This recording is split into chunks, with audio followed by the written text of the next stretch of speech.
Okay, so welcome everybody, and thank you all for taking time out of your day to join us for this live event. My name is Mark Hudson. I'm the CEO here at Squirrel365, and today I'm joined by my colleague Donald McCormick, Chief Strategy Officer. Now we're recording this live event, and it will be available to you all later today. As ever, if you've got questions, we'll have a Q&A session at the end of the presentation. So I encourage you to use the Q&A panel or the chat panels here in the Zoom webinar platform. Feel free to also introduce yourself in the chat panel as well and say hello. So let's get started. More and more of us are moving our business systems to cloud apps, and we're looking at ways to automate repetitive tasks to make better use of our resources. Now, before cloud, in order to integrate our business systems, we would typically have to engage developers, coders to assist with this. And this could end up being a lengthy and possibly costly process. No-code platforms are looking to solve this problem by making it easier to build apps, automate workflows, and integrate business systems. Squirrel365 is the no-code platform for the spreadsheet community. It harnesses your spreadsheet skills to easily let you build apps for the web and also mobile, all done with clicks and not code. Ninox is at the heart of automating business processes with its easy-to-use collaborative platform and cloud database. It seamlessly allows you to automate workflows, connect your business apps, all done again with clicks, not code. Now, today we're going to be showing you how Squirrel365 and Ninox combined, you can take your no-code development to the next level by building apps, automating workflows, and integrating your business systems, again, without writing a single line of code. Now, that's going to be the challenge for my colleague today, Donald McCormick. Donald, over to you. Mark, thank you very much, and welcome everyone to today's webinar. For the next 42 minutes now, we're going to go through, as Mark said, what is Squirrel365 and what it can do. As I say on the slide here, it's a low slide, high demo webinar. We don't like going through tons and tons of slides. We like to stay in the product, show you what it can do, and then you can make a judgment as to whether you think it's valuable to you rather than us trying to bore on with slides. So it's a very short, maybe two or three slides to start with, really just to set up what we're going to do. And so what we are going to do is we're going to introduce you to what Squirrel365 is. How does it work? What sort of things can you do with it? And then we'll look at some examples of what you can do with it. And then for the remainder of the time, we're going to look at how you do that. And obviously, the bent here is to look at how we interface with Ninox. So everything you see today will be against Ninox data. And as Mark said, it's all done with clicks and not code. So that really, and I said it was low slide. That is the end of the slides. A couple of slides at the end of the demonstrations to give you links to go to, but that is the end of the slide portion of the presentation. And so what we're going to do is I'm going to go through some examples. And these are the ones we're going to explore in more detail as we go through. But just to give you a flavor so you know what to look at, we're going to build a very quick example of this. Is what I call my R Explorer. R is the infection factor for diseases like COVID, and we'll have a look at what this does and how it explains R. We've got one that's a more complicated calculator to calculate SaaS revenue growth. We're going to look at a classic sort of dashboard style interface. Look at one this is a sort of combination between a dashboard and an app because it allows you to write back into the database. The one that we're going to actually build here today is this one where I can select a customer, see their orders, and then mark the order that they that you've selected as a gift. And you can take this all the way up to here is a CRM, a one-page CRM system, and I'll do a little bit of a demo of this in a while. That is totally based on 3 or 4 tables inside Ninox, and this is a front end that allows you to see customers where they are in the pipeline, search for them, see the touch points, update their details, and progress them from leads to opportunities to customers, mark them as churned, even add a new lead into the system. So those are the sort of things that we're going to look at, and we'll look at those in a little more detail as we go through the webinar. But the first thing that I wanted to do is to very quickly get you into an understanding of what Squirrel is, how Squirrel works in its own right, and then we'll look at how it works in terms of connecting up to the Ninox database. So here I am in the Squirrel Design. So what Squirrel does is it takes a spreadsheet and turns it into interactive dynamic web content.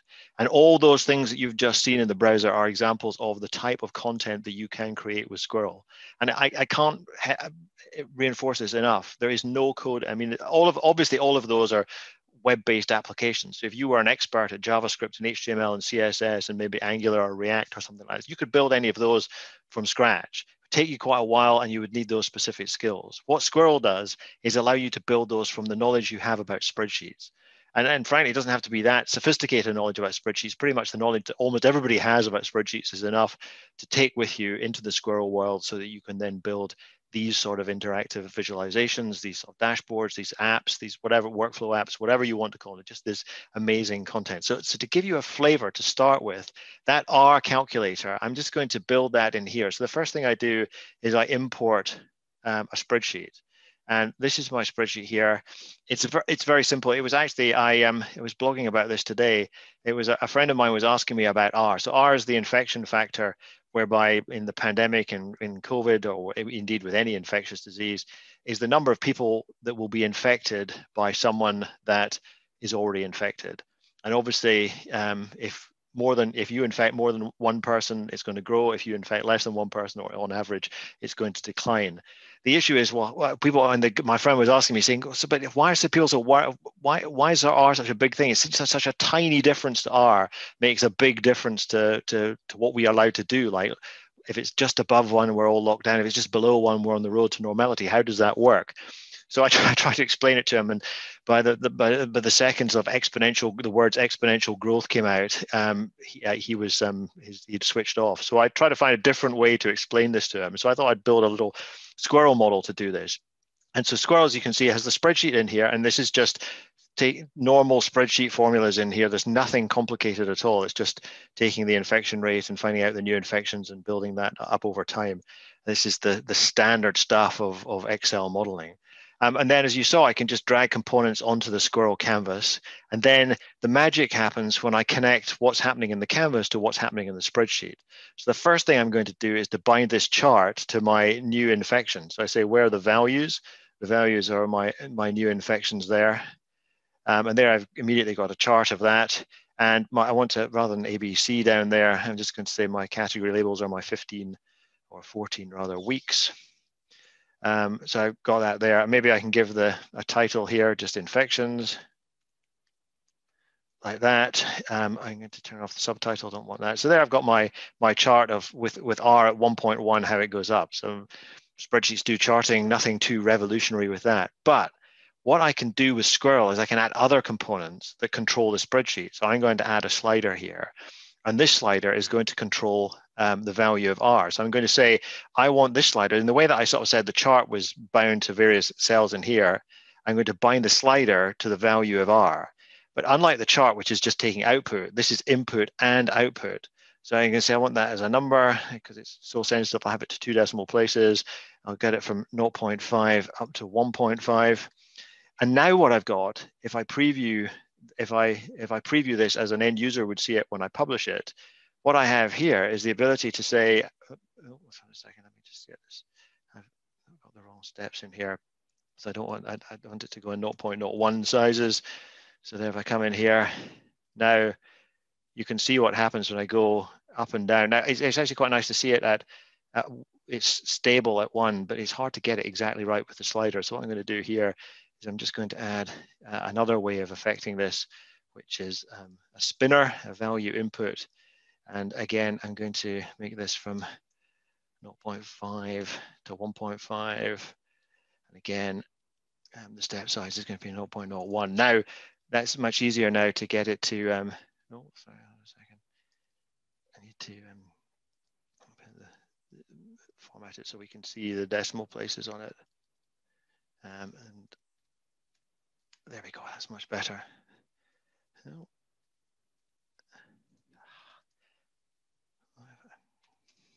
So there we go, I can now bring this down So you see when it's 1, it's flat, and then below 1, it goes down. But the interesting thing is about how it goes. Like, it goes so quickly. I'm only at 1.21, and I'm starting on a real sort of enormous growth curve. So this is a little example that I used, I say, with a friend of mine. But this gives you a flavor for what it is that how Squirrel works. What it does is it allows you to take spreadsheet logic, usually for many people just in an existing spreadsheet they already have, package it up in terms of output, in terms of charts and tables and sort of text and all that sort of stuff, but also to be able to affect it with input components. And then what we can do is, once we've done that, I can take that and I can just publish it up to the Squirrel cloud, and sort of, if I call this Ninox R, and just publish it. With one click, I publish that up to the Squirrel Cloud, and that's now available for anyone to access, because I come into my projects, I'm going to say that I'm going to move it to live, and then I can just say I want to, I'm going to open this in the browser. And so, hey presto, that was a minute ago, a spreadsheet. Now it's an interactive visualization that I can share here. Just send out the link. If we go back to here, you can see I can share it also in PowerPoint. So you can embed these in PowerPoint, or I can embed them elsewhere. So I can embed them in my website. What I was blogging today was on Medium, so you can just use a link and post this interactive content into Medium if that's something that you do in terms of how you get blogs out. So lots of different, it's just a piece of web content, so it can go almost anywhere. And that's how easy it is to build it. So I've just to recap on what I've done, I took a spreadsheet, albeit a very simple one. I've created this visualization, I've published it, and it's now available to the world, all within a matter of minutes. So that's the power, if you like, of Squirrel, and how it does what it does. And it's the fact that you've got the logic of the spreadsheet, as we'll see, that makes a huge flexibility for what you can do. And so, because you might be thinking, in fact, if I were you, I would be thinking that we've gone from this, but then all these other ones. So this is one that I just did a little extra in before I published it, so I could switch to automatic. So so because when I posted it in my blog, I wanted something to happen immediately, so I just made it do that. Again, using the same sort of techniques that you saw before, and I can do the same as I did with the previous one. I just added some text values to show the numbers, and added a title to make it look a little nicer. But it's obvious how you would do that.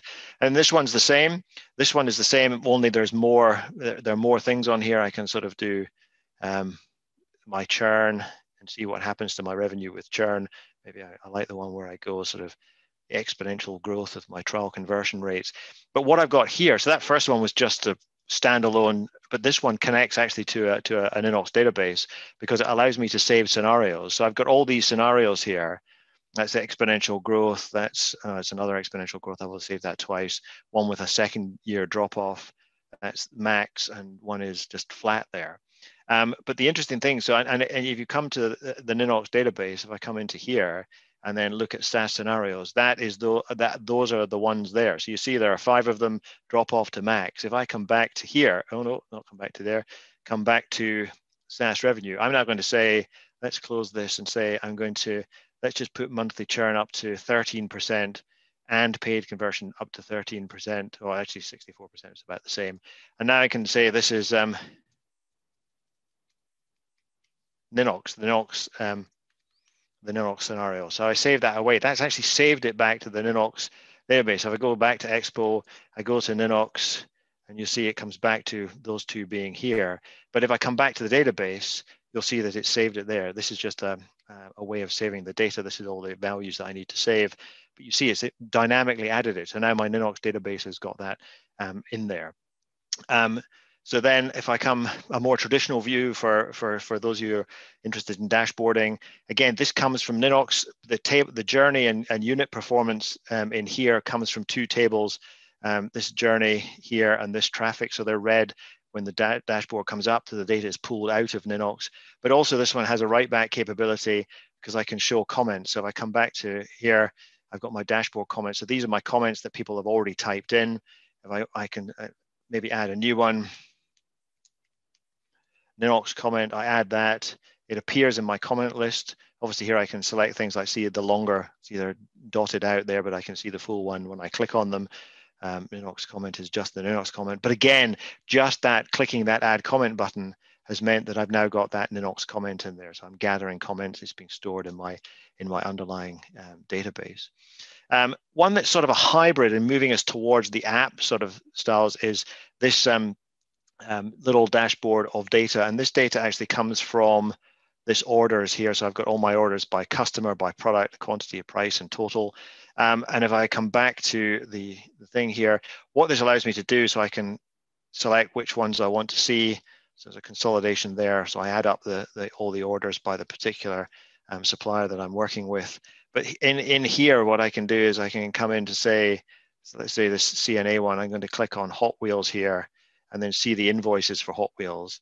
And you can see the invoice 1000, well, 10010 is at 6. And that indeed, if I come into here, that's the first invoice and it is indeed 6. But if I come back to toys here and say, I want this to be 66, I update it. It's updated throughout the dashboard. So now, because there's so many more, I've got that update, the chart you'll see in the background updated.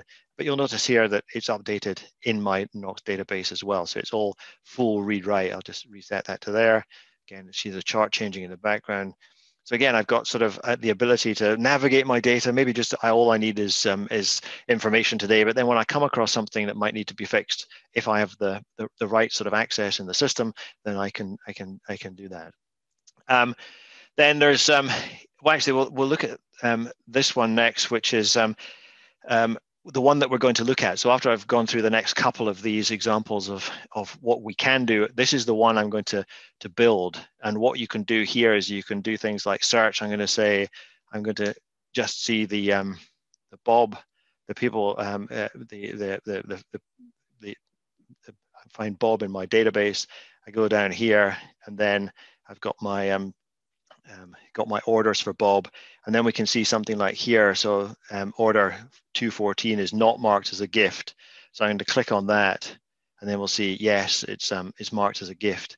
And again, that's writing back to the underlying database. So I've searched for a user, clicked on the user, found the orders, found an order, and then marked that as a gift. So it's a nice little user interface, but it's writing back to the database. So for example, look here, I've got 212. This is coming actually from a different database in my system in the Ninox cloud. So it's in new tool here and orders. And if I go to, actually, I keep going to the wrong place, gift order. So it's 212. So if I search for 212 here, so there, it's a customer 13, order 212, it's delivered, but it's not a gift. But if I come back to here, then I can click on here, 212, select it as a gift, mark it as a gift. It's updated there, but if I come back to my database, we see that this is now a gift. So again, full read write into the Ninox system. And the sort of the far end of this, if you like, is sort of giving you a flavor for just what is possible. This is a sort of full one, as I was saying before, it's a full one-page CRM. So if I've got, these are my leads, my opportunities, my customers, those that have churned, I can come in and say, well, I'm going to take, I can search for myself, like I can, there, maybe I search for TI, I get Tiger Bank. So I click on Tiger Bank, I see all the details of the deal, but it's a lead at the moment. I might want to progress it onto an opportunity. So I just click progress. And now if I go to opportunity, you see Tiger Bank is in there. But then maybe the deal fails. So I say, I have to mark this as churned. So again, it disappears out of here and it's now it's moved to the churned category. I can take a particular system here and say, I'm going to update the amount, give it a different amount. And all the time, every time I see the touch points coming from a different table in Ninox and all the sort of the more relevant details. I can even go to the point where I'm adding a new lead into the system here. I just type in all the details, click lead create, and that will write it back into the underlying Ninox database. And that is all here in these leads, the touch points, and the customers that we're looking at here. So this is a pretty full implementation of what is a simple one-page CRM. And remember, this is all done obviously against Ninox data, but done using just the spreadsheet way of doing things that I showed you in Squirrel at the beginning. So those are the sort of things you can do, the sort of workflow capability you can build into the system. So what we want to do now is to have a look at a version of this. I'm going to build, as say, a version of this where I can come in, get a query from Ninox that gives me a set of customers. Click on a customer, see their orders, click on an order and see their gifts. And I'll also be able to search for a particular customer. So we're going to start from nothing. So if I say file new in here, so there's nothing up my sleeve, then we're going to build this from scratch, or the basic functionality in this from scratch before the end of the webinar. You've got another 35 minutes, where plenty of time. So the first thing I want to do is I want to get my customers out of the Ninox database. So I'm going to say this sheet is going to be customers. So I'm going to read my customers into this sheet here. And the way that I do this is I go down to my connections and I add a connection type, which is a Ninox read. So I'm going to read from the Ninox database. So I add that into my system here. So the first thing I need to do is give Squirrel my Ninox API key, which is, actually, let me just get rid of all the other stuff here. Is that one there? So if I validate that, that's now logged me into my account in Ninox. I can select the team that I'm interested in, the database, and this is the new tool database, the one that we saw there. And then the table I'm going to start with is customers. And I'm going to say, at the moment, I'm going to say, where do I want to insert the data from that table? I'm going to insert it in this range here in the customer sheet. And actually, that's all I need to do to get data out of Ninox into Squirrel. So if I run this, there are two modes of running a Squirrel project in. One is in preview, which will show you the end user view. And because I've added no UI, you don't see anything, so it's not very interesting. But the debug view gives me the spreadsheet as well, so I can see what's happening under the covers. And when I click on this, we see here that it's read those customers out of the Ninox database. And if we go back to, we see that is if we come back to the database here and go to customers, those are the customers that have been read in. So it's just read this table into here. So now what we need to do is we need to put these into a table so the end user can see them. So I might just format them a little here, make those two a bit wider, and then a bit wider still. Right, so now what I'm going to do is I'm going to say I'm going to add exactly as I did with the chart before, but this time it's a table. I'm going to add a table in here, and this table is going to show me this data in here. And so I say, yes, that's what I want to do. Maybe make it a little bigger. Now I can sort of start to do some formatting and stuff on here. So what I might do is I might say I'm going to take this top level here, and I'm going to make the letters white and then the background black. So that gives me a nice title bar there, so I can see what's going on. So now I have and now when I preview it as a end user would see it, it reads in the data, and that's dynamic. Every time I run this, it's reading that dynamically from the underlying Ninox database through that read connector. But then the next thing we said we wanted to do is I want some way for the user to be able to input some text. So that's a text input box up there. And I want then to be able to filter my query to Ninox based on what's coming in here, so I can pick out the first name. So what I'm going to do is I'm going to set up a sheet, and you often end up doing this in a Squirrel project that's doing these sort of workflow apps. I'm going to have a sheet which isn't about a logic in a model like the R model or my SaaS revenue model. This is about logic that's going to drive the interface of my app. And so the first thing I'm going to hear is I'm going to say customer filter. So I'm going to have my customer filter here, and to get a filter, I need a column and a value, and that column is going to be first name, which is that column up there, and the value I'm going to get from this text box. So I just say, when I type something in, I want you to put it in this cell in the spreadsheet. And so then now what I can do is I've got the column and the value. I can go to my Ninox read connector and say, well, actually I want this to be filtered. So I'm going to filter my rows, click that option. And then all that I need to do is specify the column or columns and value or values. And in this case, it is only one column. So I want where the first name is equal to whatever is put in there. Now, the other thing I want to do is say, well, and I want to get the customers when it loads up, but I also want to get the customers when something new is typed into this. So what I'm doing here is I'm using the spreadsheet as a wiring diagram between the user interface and the query. And so now if I do this, you see, and we'll see why there's nothing in there a bit later, but if I type Bob in there, then I get my two Bobs. That's done a query back to the Ninox database that has queried for just Bob. If I say Lily, then I get the ones Lily Osmond there. If I go back to empty, I get none. And the reason for that is there are no empty first names in the database. But the way I can get around that in Ninox is actually if I don't specify a column when I ask for the filter, it'll give me all rows. So what I need to do, and this is where you really start to get a feel for the power of this, is I can use an Excel formula here. So I say if, simple Excel formula, if that cell is equal to empty. So if there's nothing entered, then the column name should be empty. Otherwise, the column name should be first name, right? So now it's that will.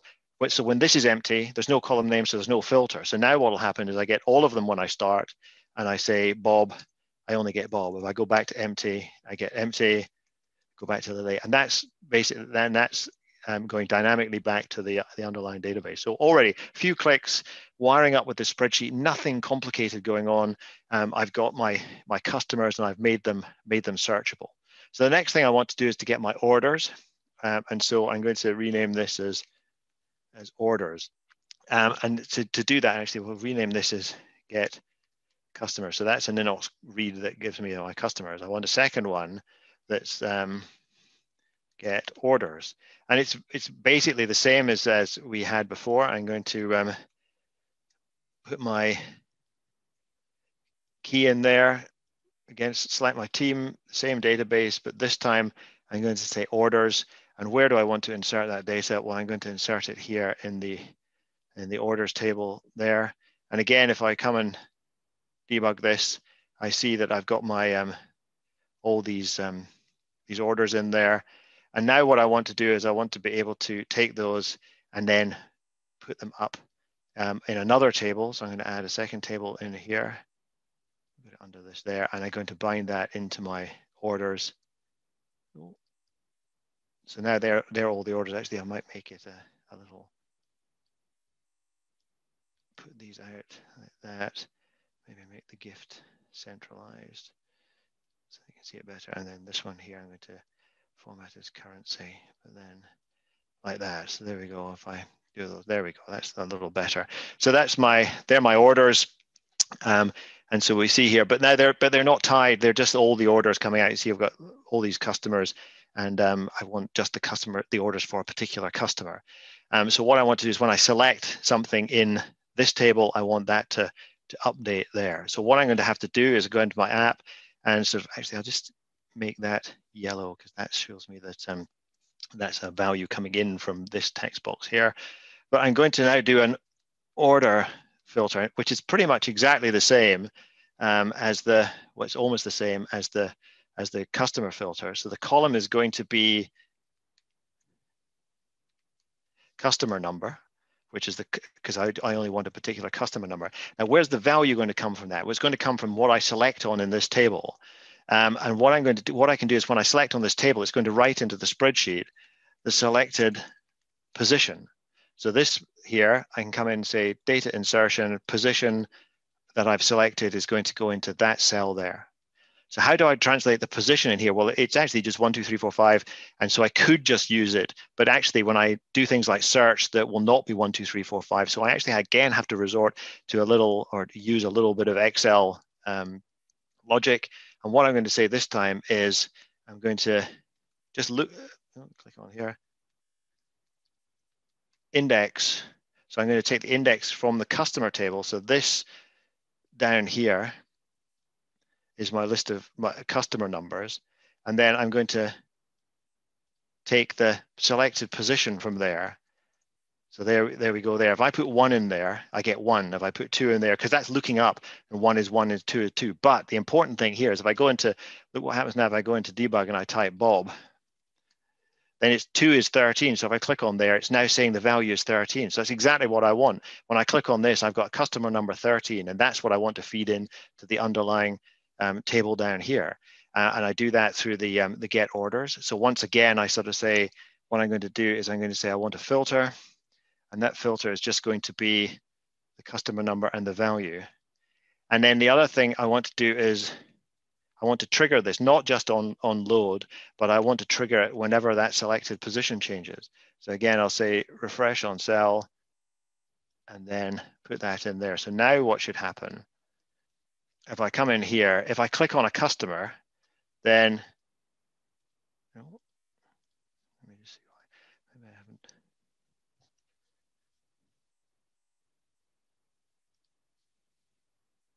Why are my orders not changing? Have I got it right? Yes. Oh no, I've misspelled. That's why. Here, there we go. I've misspelled my column name. Put 2 T's in it. That should work. So if I come in here now, then there we go. So now actually it's easier if I preview and you can see the whole screen. So I come in, I click Russell Ensign, I get the 6. Click 10, I get the 10. So now I've got the situation where I can say I'm going to look for Bob, go to Bob Murphy, and now I see all of Bob Murphy's orders. So I've got the first 2 stages. Well, I've got to get my customers, search my customers, and search for the orders for a particular customer. All, as I say, all just wired up simply and easily through my spreadsheet. And so what I want to do now in the last bit that you saw in the first demo is I want to take a button. And so I take that push button. And when this push button is going to say mark as a gift. So when I click this button, I'm going to select that thing in here. And when I click this button, I want it to be marked as a gift. And so what I'm going to have to do here is my third and final Ninox connection is an update. I'm going to update a particular row in the table. Again, I give it my Ninox key. And again, it's going to be this team, this database, and my order table. So you now see what I need here is I need to find a row and then give it an update. So again, I take my update filter, and it's going to be pretty much identical to the way, because when we selected on here, I affected this. I'm going to select on here. And so the update filter for the thing is going to be the order number, because I want to select a particular order. And that value is going to depend on what's selected in here. So once again, I insert the position, the selected position, and this time I just look up the index, this time in the order table. So it's this set of numbers down here. I go right to the bottom, and then I come back and say I want to look up the position, and there we go. So the order 1 is 218 in there. So if I put 1, I get 218. So that's now looking up that value. So what I can say for my this is the marking as the gift. I can say, where do I want that order value number to be that value. So that's going to narrow me down to a particular place. And then the second thing I want to do is I need to say update it with what. And again, I just again need a column and a value for the database. Column and value, and the column is going to be gift, and in this case we're just going to set it to yes, and so I can update that there, and I say gift is going to be yes when I do that. Now I need to trigger this like I triggered this here, so I'm going to have a trigger cell, and that trigger is going to be sparked by this here, and it's this button, and the button is just going to say I'm going to take the selected position, which is the new selected position. I'm going to write it into this trigger cell. So when I push the button, this cell updates. It's going to insert that data from the the mark as a gift back into the table. And finally, what I need to do is I need to get a response from this to make sure that I've done it properly. So I get this response and push it into there.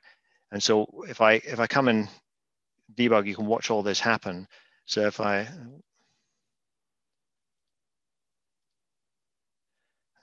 apologies, what have I done now? I know what I've done. I think I may have banned too many cells there. No.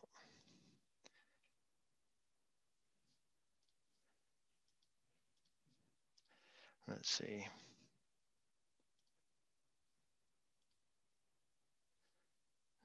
It's not liking that. Apologies. Let me just try and write that out. The final things here. Mark as a gift. Mark as a gift, yes. And there, the response is there. I don't know, but what I can do, I don't know why that's not working. Apologies. What I can do is load one that I created earlier. Always have a backup. So if I come in here, you can see the finished one that I have here.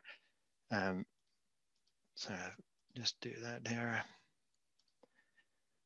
And it's all the same here, and the trigger and response. So what happens here is I come in there, it pulls out the orders. I click on that, and you'll see down here that when I click mark as gift, it's updated here, and I use this timestamp to re-trigger the update to this database to the order query, so that I see that coming out. Apologies for that. I don't know quite what happened there, but hopefully you get the idea that it's really straightforward to take queries out of Ninox, bring them into the spreadsheet, use that spreadsheet as a mapping into the user interface, and then also have components on the face of the app that then push data back into Ninox. Either that be a filter condition to get different rows, or an update condition, or I can create new rows. As you saw, the create, we didn't see using a create connector, but that will create a new row in the database, and that would have been used for example, in the CRM system, where we had a button to add that new the new lead into the system, which was then written back to the underlying Ninox database. So that is what Squirrel365 is: the ability to create these interactive visualizations of all sorts from spreadsheets. An array of things that you can do with it. You saw all the examples, whether they were calculators or sort of dashboards or dashboard apps or write back apps or workflow apps or the CRM or all of those things. And we looked at how you do that inside the Squirrel environment. And it's all of that was run against Ninox data and all done with clicks and no code whatsoever. So the things to take away are sort of like, I mean, it's this really easy read-write access to Ninox. It's not like you have to understand a database language like SQL to do this. It's all very straightforward, exactly the sort of skills that you would expect if you were a Ninox user, or indeed if you were a spreadsheet user. A full range of UI components. So we've got the drop downs, we've got sliders, we've got text boxes, we've got buttons.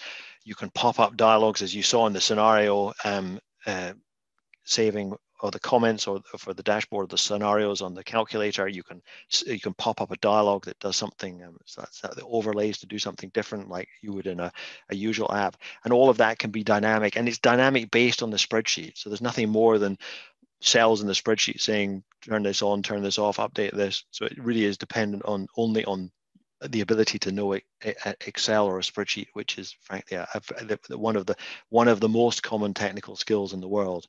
And also, in amongst all of this, if you have a scenario, as you saw with the revenue calculator, that was a model I had in Excel, but I had it at the heart of a system or an app which was reading and writing to Ninox. So, for example, in the CRM system, if there was some modeling I wanted to do around a particular customer, when a customer comes out, I want to sort of say, maybe there's some where you've done some modeling and you put in your spreadsheet that when you slide up sort of the amount that they're going to buy, you want some sort of discount profile on there.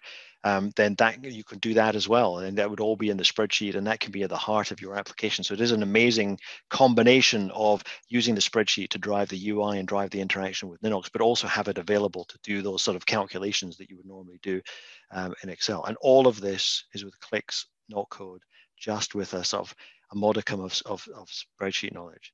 So if you want to know more, then there are examples that are our showcase, and our showcase is here. You can see some of the examples we've seen today and other ideas, some things we've added to our that you can download to stick in PowerPoint if you were so interested, or the website in general, lots more information on there. Now, the access to Ninox, the integration with Ninox is not currently in the generally available products. If you just go and get a trial, you'll see everything you've seen today except the ability to connect to Ninox. If you want the version that connects to Ninox, we're in early access for that. So it's robust and ready to go. We're just taking it easy in terms of rolling it out to people. But if you want to register for that address, the address you need is there. And we'll also put that address in the chat of the chat of the webinar, so that it's easy to get to. You don't have to retype that. So with all of that, I will hand back to Mark, and we can go through any questions that have come in. Yes, fantastic. Thank you, Donald. Lots of questions. So we'll get started. Emmanuel has asked the question: is there a connector for Linux in Squirrel? Which you have absolutely just shown, and also shown how you can get access to that. So if people do want to get access to our Ninox integration, then I've put the request URL in the chat as well, or as Donald said, so that's available for you. Alan, thank you very much. He's already done that. Alan was had a comment, just a comment for you, Donald, just saying that he's got a project management suite, an AV project management suite, and he thinks this could be an excellent interface for his engineers and technicians, because at the moment it's all built in Ninox. That's great. Emmanuel was stunned at one point, so I'm hoping that's an okay thing. I did say that's good to hear, we hope. So I hope, Emmanuel, you're still well. A question from Emmanuel on, can you print the layouts into PDF? I know we've got the ability to export to Excel and print to PDF, but maybe you could show that feature as well. And then one from me as well. And be nice to show, once you've got a model, just how you publish it and it becomes a live app for the people's users and the user community. Yeah. So as we did with the so if I like for example this year I did it briefly at the beginning with the with the R dashboard, but you just come into preview here, and so I've got my this is my preview as the user would see it. But if I now come here and say I want to publish the cloud, I just click on that, and that pushes it up. Like, we can do this here.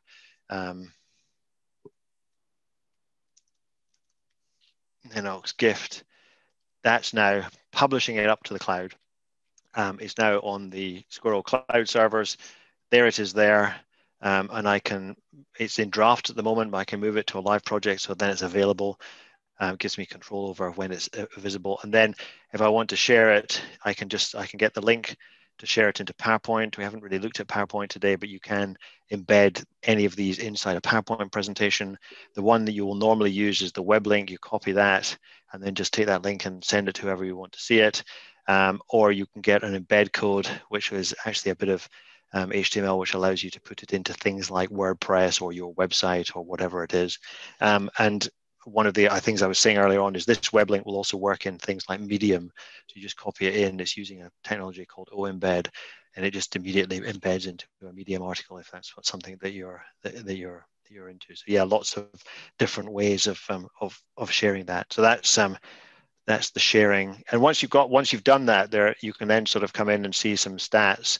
Obviously, there's no views of this because I've just published it, but you get sort of when it was live and how many views you've had of it, and you can also sort of manage versions. There is only one version of this, but if I'd save more, you can roll back to other versions. So there's a nice little management capability there. So that's the how you publish it. And then what we have here in the functions to the other question is the two that you talked about, Mark. Export to Excel will take us. You can take a range from the spreadsheet and say, when the user presses a button, say that will export out to an Excel sheet. And the other one is export to PDF. So that'll take the current view of the dashboard and export that as a PDF file. So yes, you can take a snapshot of that. We also, similar to that, is we also have a screenshot component, which will take, rather than taking a PDF, that'll take a bitmap that people could copy it. So sometimes people want to do that and take it into, say, a static image in a PowerPoint presentation. Why do you want to do that? You should just embed the Squirrel model. But if you wanted a series of pictures to say, then you can do that as well. So yeah, lots of flexibility. There's just a wealth. We're up against time now. There's just so many different things you can do in here in terms of the interface and the capability. So yeah, it's all there, and all controlled in exactly the way that you saw earlier, using the spreadsheet. So there's nothing more to learn other than which components there are, and then wire them up and off you go. Thank you, Donald. I everyone, I challenged Donald at the start of this presentation demonstration to build some apps with clicks, not code. I'm pretty sure you'll all agree he absolutely nailed that brief. And remember, the key thing is you're taking your Excel skills, you're using your Excel skills as the logic behind the app building, and with the power of Ninox cloud database behind you, the sky's the limit, really. So, yeah, thank you all very much for joining us today and taking time out of your day. Thank you, Donald, for the excellent demonstration, and we hope to hear from you all soon. Take care, and the recording will be out later today. Cheers.